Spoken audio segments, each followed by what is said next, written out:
ni tukio gani ambalo huwezi kulisahau, yani katika maisha yako ya ulevi? Tukio gani ambalo ulilifanya na huwezi kulisahau na kufanya leo ukumbuke kwamba lile tukio lile? Hapana. Ni tukio lipi? Tukio kubwa siwezi kulisahau, hapo kama mawili matatu. Sio mbaya. Moja la kwanza, niliwahi kufanya uhalifu kwenye kilabu kimoja Muhimbili kwa rai. Nilivunja maganda ya zabibu yote na kutaka kuchoma kibanda kile moto cha kilabu. Hapo nilipigwa mwanzi na mtu mmoja hapa. Nilishona wilaya na Chingwea nyuzi 7 bila ganzi. Hapo baadaye nikawa nimelia sana, nikaona kumbe hii pombe mimi inataka kuniweka pabaya.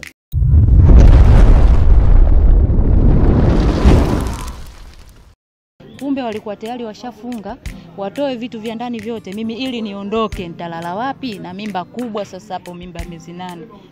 Yaani kukunyima chakula uliona haitosha, kwaona watoe na kitanda na godoro ili yule atoke. Sawa, basi mimi nikasema toeni kitanda lakini mimi siondoki. Hii mimba mimi sijapata nyumbani, mimba hii nimeipata hapa na koma hapa. Kweli watakenisikia wengine watasema kwani ana kwao, na kweli walikuwa wanazungumzana kwao, ameua kwao. Lakini mimi nikasema mchezo mimi naujua, ila nasubiri kwanza ni uangalie mchezo mwisho nini. Japokuwa nateseka, japokuwa naumia, lakini nisema ngoja tu niangalie, kwa sababu mimi najua kinachoendelea, alafu mume wangu hajui kinachoendelea. Japokuwa anaelewa, lakini anajua, lakini haelewi ule mchezo uko vipi. Basi kweli yule mwanamke akaja. Hakuja yeye, walikuja ndugu zake.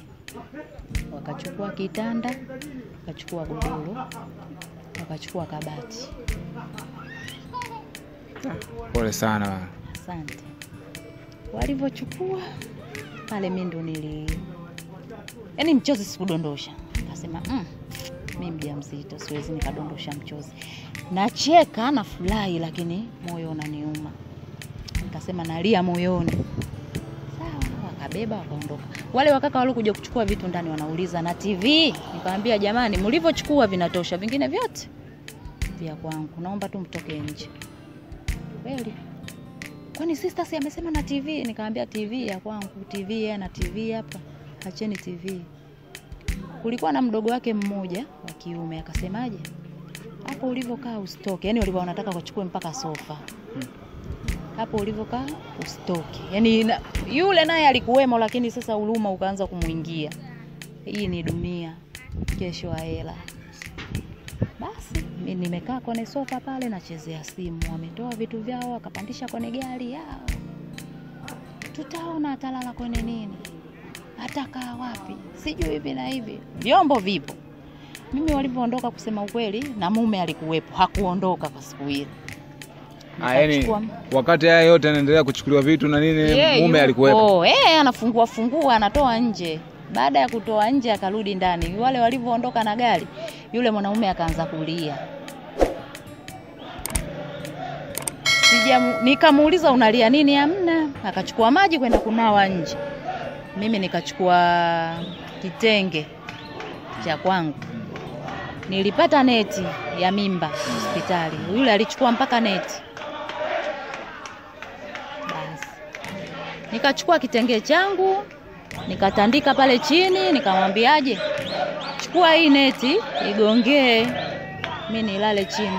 Wewe nenda kalale huko ulikopeleka vitu.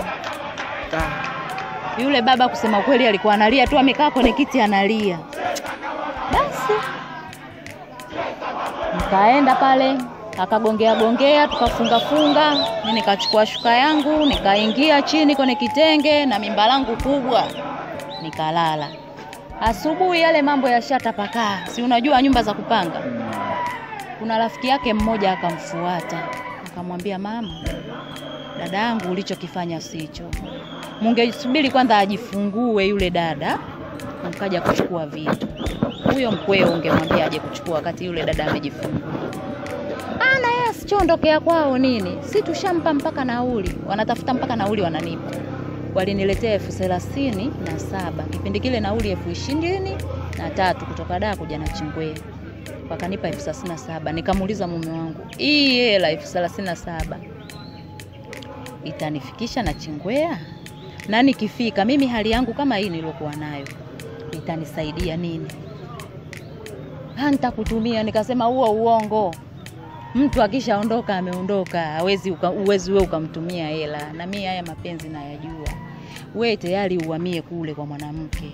Sasa nakuomba, nenda kwa huyo mwanamke wako kaishi, ila niachie hela ya kula kila siku, asubuhi, mchana na jioni. Siku nikiwa tayari nitakupigia simu, njoo nipeleke hospitali. Lakini wakati huo nahudumiwa na wewe. Sitaki kuondoka nyumbani, najua huduma itakuwa haifiki kule mbali. Sio hapa kusema nitakufuata kila siku. Kule simu utaniambia sina, kumbe unayo, unaleta dharau. Yule mwanaume akuondoka. Akuondoka, alilala pale pale chini pale pale. Tulilala zaidi ya siku kama 7 chini. Wiki mzima. Yule mama wakamfuata watu. Mimi nikaenda nyumbani. Nikawaambia dada, nikawaambia kusema kweli kule hakukuwa na godoro lingine, ila kulikuwa na yale malapulapu ambao walikuwa wanatengenezea sofa yale kigodoro kidogo dogo. Nikachukua kuja kulalia, nikawa nalalia pale na yeye mwanaume analala pale. Tunalala wote. Mimi ule mchezo na ujua tu, nimetulia tuli. Baada ya kumsema sema sana yule mama, ndio akatoa mgodoro mmoja mweusi una mikojo ya watoto, ndio kuniletea. Mimi unanuka. Nikatandika, nikachukua na godoro langu lile la sofa, nikatandika kwa juu. Aisha anaenda hivyo hivyo. Wakawa wanasema kwani huyu mwanamke wa aina gani? Mvumilivu kiasi hiki, asiyotaka kuondoka kwao. Mfukuze bwana aondoke. Mimi mama kila ninapomwambia sasa mpe talaka. Kweli akaandika talaka mwanaume. Talaka 2, sio mke wangu, sina ugomvi na wewe, sijasikia kitu chochote, lakini wewe naomba hii talaka ipokee. Katuma kwenye simu. Awazi, niko vipi? Nipo katika wakati gani? Kwa sababu mtu akiwa mjamzito stress zisizidi, anazidi kuniongezea stress. Nikamuuliza, wewe unanipa talaka, unajua mimi nipo kwenye wakati gani? Alafu hata huyo mama yako ujue, kumbuka kama yeye amezaa, ni mwanamke, anajua maumivu ya mimba, anajua kila kitu kupitia mapenzi. Kwa nini ananifanyia hivi? Wewe wale hawakutaki. Wewe ondoka tu nyumbani, wale hawakupendi. Nenda tu nyumbani. Nikamwambia mimi siondoki. Kamwambia wewe mama yako mimi siondoki. Na baba wakati huo tayari tena akashaingia upande wa mama. Ana tena msaada na mimi. Basi ilivyofika jioni mimi nilienda mpaka kule kwa wazazi wake. Nikamwambia huyu amenipa talaka. Sawa, mimi nimeipokea, lakini mimi siondoki nyumbani. Nalala hapa nakaa hapa. Mimi ninachotaka huyu anihudumie tu. Mpaka nitakapojifungua ipite 40 mimi naondoka. Kwa hiyo itakuwaje? Ndio hivyo, mimi siondoki. Hela nauli hapa. Nikamwambia kwa nini mnangangania mimi niondoke wakati mjamzito? Mnataka mfanye nini ndani ya gari? Mbona siwaelewi? Na mimi pale nishaanza kuwaka. Siwaelewi, mnangangania mimi niondoke nyumbani kivipi yani labda? Basi wewe uondoke tu ukajifungulia kwenu. Kwanza mimi hapa sikai na mkwe, akajifungua nikamuogesha maji. Nikamwambia mimi nina ndugu hapa. Nikijifungua nitaogeshwa na ndugu zangu, sio wewe. Na hii mimba mimi sio ya kwanza, hii mimba ya 3. Na watoto zangu 2. Kila wanachojaribu kinabao. Kila wanachojaribu yani akiendi. Sawa. Nakaa mimi. Imepita sijui kama wiki 2 mpe tena talaka. Nikaandikiwa tena talaka. Nikasema huu mchezo au kwa sababu mimi nishaongea hata kama mkanipa talaka msiondoke. Na huku yule mwanamke anatuma meseji, wewe kwenu unaziki. Naona hapo sembe ndo linakuweka. Unashindwa kuondoka kwenu kisa mimba. Mimba ndo nini? Watu tuna mimba. Simjibu. Nakaa kimya, lakini ananiumiza yule dada. Sema sawa, haina shida. Yaani ule uvumilivu ule nilivumilia mpaka mwisho. Nikasema mimi bora tu niondoke nyumbani. Uvumilivu umezidi. Ila kuna dada yangu kule akasema una shida gani? Unalala, unakula. Au unakula unaletewa kula. Wewe pulia hapo. Kaambia sawa dada, mimi nakusikiliza. Kweli mimi nikakaa. Imeenda vitu ndio vishatoka, si ndio? Pale nipo vile maisha yanaenda. Baadaye yule mwanaume akaona sio kweli. Nilikuwa namwambia maneno, wewe umenitoa nyumbani, kwanza ulikuja ukakuta nyumbani kwangu yani fresh. kama nipo na mwanaume kumbe niko peke yangu. Ulipata shida gani? Hakuna. Ulikuwa unakula kila kitu mimi. Kwa hiyo kwa nini unaninyanyasa? Halafu nina mimba kubwa nalia, michozi inanitoka na mimba kubwa. Unaninyanyasa kwa sababu gani? Hili ninalofanya sio kweli. Akawa ananiachia hela ya kula, napika, tunakula. Yaani baada ya pale yule mwanaume akawa bado aendi tena kule kwa mwanamke. Kama kuna kitu fulani ambacho amejifundisha. Basi tumekaa, mimi nikafikia hatua ya kujifungua. Nikaenda hospitali, nimejifungua freshi. Basi nimerudi nyumbani. Nikafikia kule kwa wakwe zangu ambako sitakiwi. Dada akaniambia nenda kule. Ndio. Huko kondo kwa wakwe zako. Ila mimi nitakuwa nakuja na kufanyia usafi na kuosha nini vizuri. Sawa, kweli nikafika kule. Mama mkwe anaandaa maji, nini naoga. Ananiogesha dada yangu mpaka 40 ilivyofika. 40 imefika kelele tena. Talaka alishapewa. Sasa mume wangu yule talaka ndiyo ameshapewa. Si ndio? Lakini bado nampenda mke wangu. Na mimi nishaangalia hapa kuna mambo ambayo yanaendelea. Mimi mke wangu usiondoke. Basi we mimi mke wangu, kwa sababu kuna kitu ambacho nakiona mbele yangu, yani kama walikuwa wamenifunika hivi. Nilikuwa sielewi chochote yani. Unaona? Poa, kwa sababu mimi si mume wangu na mimi ule mchezo na ujua ambao ulikuwa unachezwa, nikajua huyu baadaye atakuja tu abadilike. Yaani nilikuwa nacheza kama lile picha la Kihindi, si unajua Wahindi? Basi. Kwa hiyo alipokuja kukaa sawa sasa ndo ugomvi ule ukazidi baina ya wazazi wake. Kwani ana makosa gani? Tayari kashafanyaje? Kashazinduka. Kwani mbona yana makosa yoyote mke wangu? Unaona? Makonde huyo kashamlisha tayari vya uvunguni. Kashampa malimbwata sijui. Naona akasema hapana, sio kweli.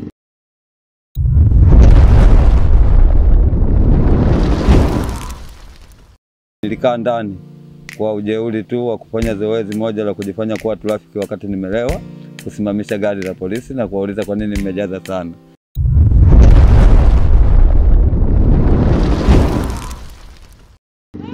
Nyinyi ndio mlikuwa mmenifunga nyinyi. Haya. Kwa hiyo yule alikuwa na mdogo wake ameoa na yeye. Sasa kati ya yule dada mkewe na huyu walioachana naye na yule dada ndio wakawa mashoga. Mpaka wakawa wanajifanya yani mjengezi mwenzetu. Sawa. Mpaka wakawa wanajifanya wana mashetani. Wanapandisha. Huyo dada mchawi. Huyo dada atakuloga. Huyo dada tayari kashakuloga. Sijui hivi na hivi. Unaona yule akasema haya, nyinyi si mna mashetani. Wote eti wanapandisha kwa mara moja. Twendeni kwa mganga, wakabebwa wote kwa mganga. Kwenda kwa mganga kule, mganga anapandisha mashetani na wale wamepandisha kumbe mashetani ya uongo. Mganga kashapandisha mashetani ya kweli. Akawaambia hawa hawana mashetani, huu uongo. Na wanakuongopea. Hapo kulikuwa na baba, kulikuwa na mama, wote wameenda na mama si ndio wamefungana na hawa. Kafanyeni hivi. Baba haelewi sasa swala lile. Mganga yule akawapiga makofi wote. Akiwa kwenye madude yake. Akiwa kwenye madude yake. Wale wakakimbiana kutoka nje. Akasema unaona hawa hawana mashetani, huu uongo. Hivi vyote visa vitimbu ili umwache mke wako. Kwa hiyo akili kichwani mwako. Pale nakwambia wamerudi kila mmoja ameshika njia yake. Wanarudi nyumbani. Akirudi nyumbani yule anakaa huyu ndo mke. Kwa sababu wamevumilia mambo mengi, yani mitihani alopita huyu. Na nilivyomfanyia mimi mpaka wazazi wangu mpaka leo hii yuko hivi. Huyu ndo mwanamke wa kuishi naye. Yule mbona ya kunivumilia aliondoka. Basi yule mwanaume tayari kashakuwa anajua kila kitu kinachoendelea. Aliporudi nyumbani akunisimulia, akufanya nini. Sasa yule alikuwa na kaka yake jirani. Kwa hiyo yule kaka yake akamwambiaje? Njoni muhamie huku kwangu. Ameni hapo kwenye nyumba. Kweli tukahamia kule. Sasa yule mama akawa hataki, anapinga. Kuhamia kule hataki kwa sababu gani? Liko nyuma ya panzia. Kwani wakati huu mlikuwa mnaishi kwenye nyumba hivi? Tunaishi kwenye nyumba ya kupanga nyingine tu. Kwa hiyo baadaye mkaambiwa mtoke kwenye nyumba ya kupanga. Kwenye nyumba ya kupanga tuende kwenye nyumba ya huyo kaka yake ambaye na yeye anakaa humo ila kuna chumba na seble pembeni. Humo ndani. tukakae sisi, na nje kuna frame ambayo mume wangu huyu afanye kazi zake kwenye shughuli zake, hapo hapo asiende mbali. Sasa wazazi wakawa wanapinga, hakuna kuhamia pale. Kwa sababu gani? Ndio nasema kuna kitu nyuma ya panzia ambacho mimi na wewe hatukijui. Unaona? Basi mume wangu akakubali na mimi nikakubali, tuhamie. Tuhamie leo. Tuhamie, yule anakuwa mzito. Mimi nikawaita ndugu zangu, tukabeba vitu tukahamia. Baada ya kukaa pale sasa vibweka sasa ndo vinazidi, yule baba anakuja. Anamuita mtoto wao. Na yule mwanamke kule sasa hakunogi. Yule mwanaume si haendi. Unaona? Anakuja pale pale kwa wazazi wake. Anakaa pale pale. Unaona? Kidogo wanamuita mume wangu yupo kule kazini na sisi tunakaa kule. Njoo unaitwa nyumbani. Anakuja. Mnaniitia nini? Huyu umwangalie, umhudumie, umsikilize, sijui hivi na hivi. Yule anaongea, bwana mimi naondoka. Kwani hapati huduma? Anaondoka zake. Anachotaka nini? Uende ukalale. Sasa si mambo ya mapenzi jamani, mnanilazimishaje? Anarudi kule. Tunaishi. Baba akija, "We Juma, njoo." Ilifikia hatua mpaka baba mkwe wangu anamshika shati mwanawe. Anamwambia nitakupeleka polisi. Kisa baba unanipeleka polisi? Kwa sababu haufiki nyumbani kuja kusalimia. Yanafanana kweli. Naomba sana. Basi yule mtoto hivyo anaendelea kukaa. Hiyo sasa ilikuwa 2000 na Uliolewa 2020. Kujifungua 2021 mwezi wa 6 nikajifungua mtoto wangu. Kwa hiyo sasa yule baba akawa anakuja, si ndio kugombana na mwanawe. Mwanawe anasema mimi siji sasa huko. Tayari mwanawe tayari kashabadilika, yupo na mimi. Tayari asharudisha mapenzi kwangu. Tukikaa, kwa hiyo ikawa hiyo sasa mwezi wa 12 kitoto kikubwa kina kama miezi 6. Mimi ndio moto unavumilia tu hivyo vyote vitimbwi. Siku ilikuwa ya tarehe 31 ambayo tunataka tuingie mwaka mpya. Sasa ndugu zake wawili wa kiume wakaja kuja kugombana na nani? Na kaka yao. Kuja kupigana naye. Kisa nini? Kisa aniachi mimi. Kweli walishikana, wakapigana sana, ugomvi ulikuwa mkubwa. Ugomvi ule tuliuamua mimi na dada yetu ambayo ni mwenye nyumba. Dada yule ambaye alituita njoo tukae huko. Ndio umeolewa naye pamoja? Yule mimi anipendi. Huyu mwenye nyumba sasa ambaye alituambia tuhame huko tuliko tunaishi. Tuhamie wapi? Kwake. Wakati huo mume wake hayupo, ameondoka, ameenda kikazi Dodoma. Kwa hiyo tulibaki mimi na yule dada na watoto. Walipokuja wale kuja kupigana, aloamlia nani ugomvi? Mimi na yule dada. Ndio tukawashika wale. Kwa nini mnafanya hivi? Wanaulizwa kwa nini, mbona mnafanya hivi? Mbona mambo sio mazuri? Mbona mnampiga kaka yenu?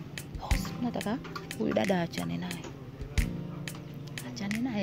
Achane naye. Kwa sababu gani? Huyu dada hatumpendi. Hamumpendi kwa vipi?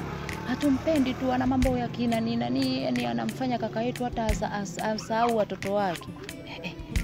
Huu ugomvi umeanzia mbali, nyinyi muangalie kwa sababu nyinyi wenyewe ndio shinikizo la huu ugomvi. Huyu dada ana makosa gani? Mbone kama kuvumilia, amemvumilia sana mume wake. Mmeyafanya mengi mazito.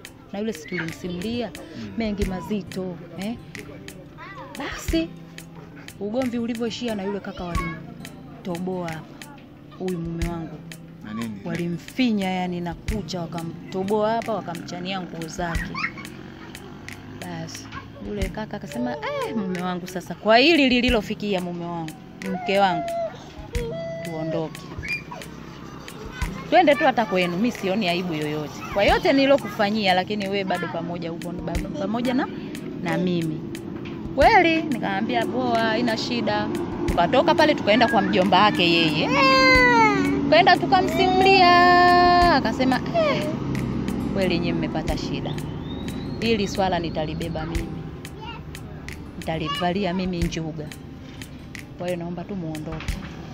Lolote liwalo mimi na dada yangu, sababu mmepata sana shida.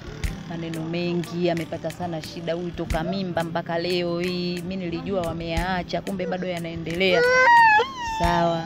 Kwa hiyo sisi mjomba akatutia nguvu. Mjomba akatutia nguvu. Farija, ndio mchukue. Akatutia nguvu ya nauli, sisi tukaondoka. Ndio siku ya pili kupanda gari kuja na Chingwea. Lakini hapo yule baba alikuwa anakuja pale anaita, "We Juma, njoo." Sasa unaniitia nini wakati wewe na mimi mmegombana na mimi umesema unitaki tena, unataka unipeleke polisi. Wewe mimi sikutaki nini, sijui njoo. Yaani haeleweki yule baba. Ila nia na mazumuni yule bwana aniache mimi ili nirudi nyumbani, hawanitaki. Sababu sisi kwetu tunakulana, tunatafunana. Kwa hiyo sisi tulivyofika huku kweli yule mume wangu akazima simu ndani ya miezi 6. Hataki kuongea na wale kwa sababu alishawajua wale walikuwa wamefunga ile walifunga dili kati ya mama, baba, ndugu zake na yule mwanamke, walikuwa lao moja. Lakini kila walipokuwa wanajaribu ili kunitoa mimi, na mimi najua tu Mwenyezi Mungu ndio yote ambaye aliyashikilia. Ni Mungu kwanza mkubwa ambaye ndo alishika mambo yangu. Kwa sababu bila hivyo mimi tayari nishakuwa nimerudi. Lakini Mwenyezi Mungu akasema hapana. Ndugu mtazamaji wa kipindi cha maisha yangu ndani ya Subira Media, umesikia simulizi na mkasa ambao umempata dada yetu Asha. Ni mkasa wa kusikitisha, lakini naomba nimuulize tu swali. Vipi Asha? Kwa hayo yote ambayo umeyapitia, bado unaishi na mumeo mpaka leo? Naishi na mume wangu tena kwa raha mustarehe. Sasa hivi tofauti na yale. Yaani sasa hivi sijui nisemeje, tunaishi vizuri, maisha yanaenda, tunasikilizana. Na vipi mawasiliano kati ya yeye na ndugu zake kwa alikotoka baada ya miezi 6? Na ndugu zake kusema ukweli wanawasiliana. Lakini toka alivyokuja huku mume wangu bado hajaenda kwao. Ila kuwasiliana wanasiliana, ndugu hawagombani. Unamzuia nini? Hapana, simzuii, ila vile vitimbwi na vituko vilivyofanyika na yule naye pia binadamu vilimuumiza. Yaani mpaka leo kila akikumbuka bado anaendelea kuumia kwenye moyo wake, kwa sababu mimi sina ubaya naye. Ametoka kule amekuja huku, ndugu zangu wamempokea vizuri. Kule nilikuwa nanyanyasika mimi mpaka ndugu zangu walikuwa wanasikia, lakini ndugu zangu mimi hawajamnyanyasa mpaka hivi leo tunavyoongea. Mna watoto wangapi mpaka sasa? Mpaka sasa tuna watoto 2. Nilozaa mimi na yeye. Hongereni sana. Asante. Asha, mimi naomba nikupe pole kwa sababu changamoto ulizozipitia ni changamoto ngumu sana, kiasi kwamba kama angekuwa anazipitia mwanaume sijui angechukulia vipi, na kama angekuwa anapitia mwanamke mwingine sijui angekuwa anachukulia vipi. Lakini mimi ninachopenda kuambia watazamaji wa Subira Media ndani ya kipindi hiki cha maisha yangu, jamani, ndoa zina changamoto, na kama zina changamoto zake ndio hizi. Labda mimi ningempa tu nafasi ya mwisho kabisa dada yetu Asha hapa, labda anacha kuambia wanawake wenzie, familia pamoja na wanaume wengine. Una nini cha kuambia jamii wanawake ambao wameolewa kama wewe kwenye ndoa zao, wazazi na ndugu wa waume au wake? Zingatia makoto kama vipi? Ngoja kidogo. Zingatia makoto.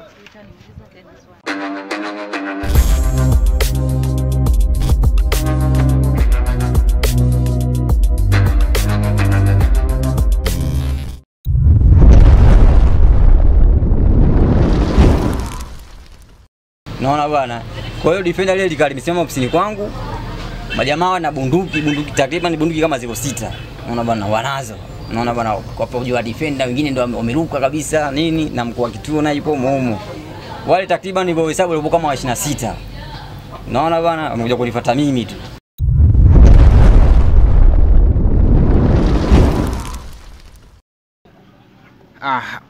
Asha, pole sana. Niseme nataka nikupe nafasi ya mwisho ya wewe kuweza kuieleza jamii nini ambacho ulichonacho ndani ya moyo wako, kwa sababu dhamira ya Subira Media na kipindi hiki cha maisha yangu ni kutaka kujifunza watu kupitia mikasa wanayopitia watu wengine. Inawezekana hicho ambacho umekipitia mtu mwingine kwa simulizi atakayofuatilia atakuwa amechukulia kwa namna tofauti, lakini wewe umepokeaje mpaka umefikia hapo? Umetuambia una nini cha kuiambia jamii, kwa sababu lengo letu ni kujifunza. Yaani ninapozungumzia jamii, kuanzia wanaume, wanawake walioko kwenye ndoa, lakini pia wazazi wa familia zote ambazo zipo kwenye ndoa, kwa sababu wanaimbaga ndoa ina mambo. Tuambie. Cha kwanza nataka kuwaambia wanawake wenzangu, kwanza subira ni kitu cha muhimu katika ndoa. Kwanza tujifundishe kuangalia, hata mapicha ya Kihindi tukiangalia, yani tunaanza kuteseka sana wanawake, lakini baadaye tunafanyaje? Tunakula raha. Ila sio kama nawalazimisha, kwa sababu inafikia kipindi yani unachoka, yani mambo yale yanakuwa hayabadiliki na hayaishi, yanakuwa yale yale. Lakini ninachoomba tu wanawake wenzangu, kweli tunapitia mazito magumu sana sana, ila kuvumilia. Uvumilivu hula mbivu. Kama hivi mimi nimevumilia mazito magumu, lakini sasa hivi nakula maisha. Unafurahia nafurahia kabisa kusema ukweli. Wazazi, una nini cha kuambia wazazi? Na wazazi cha kuambia wakwe, yani wapande zote mbili. Wapande zote mbili. Kwa mume au mke. Kwa mume au mke. Wajaribu yani wasiwanyanyase sana wakwe zao, yani wakamwana zao wasiwanyanyase sana. Yani kunafikia hatua mpaka yani mtu ana mimba unamnyanyasa, yani chukua sijui godoro nini analala chini, inakuwa sio vizuri yani. Watupende kwa sababu na sisi pia wakwe, sisi tumezaliwa na binadamu.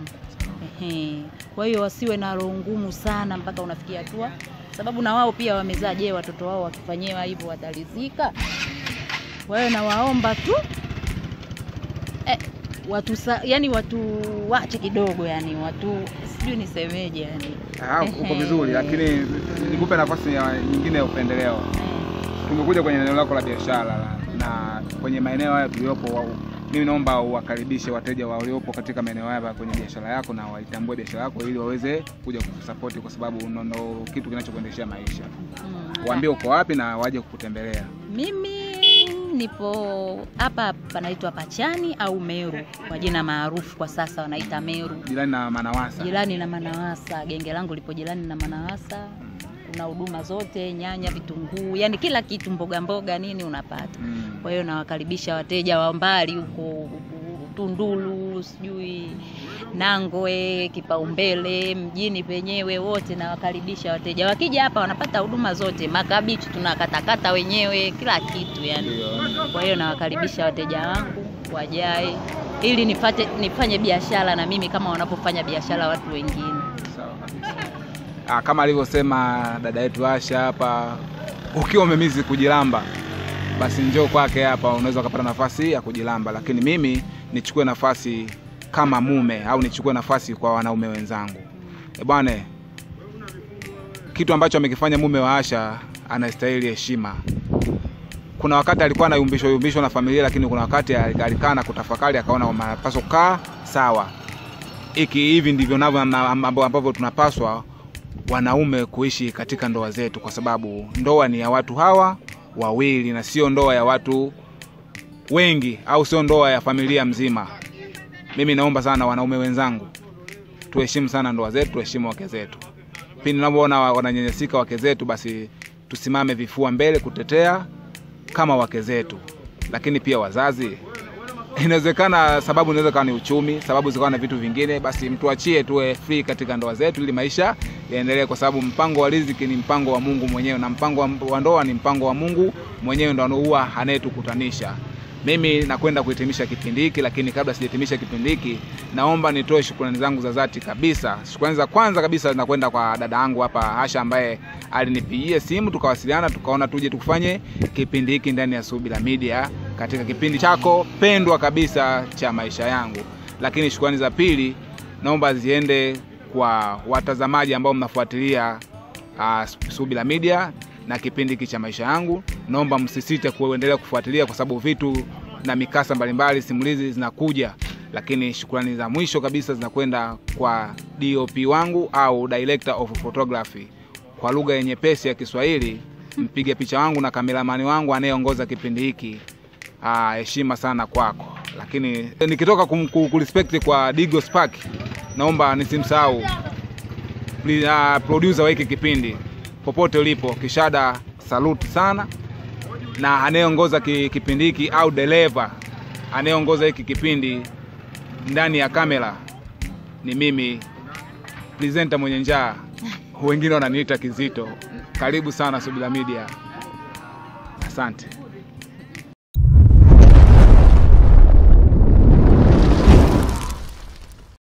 Niliwahi kufanya ugaidi moja nyumbani hapa. Nimelewa, nikaenda huko, nikarudi, nikafika nyumba yangu haikuwa kama ya bati kama niliyofunika, ilikuwa ya biwi.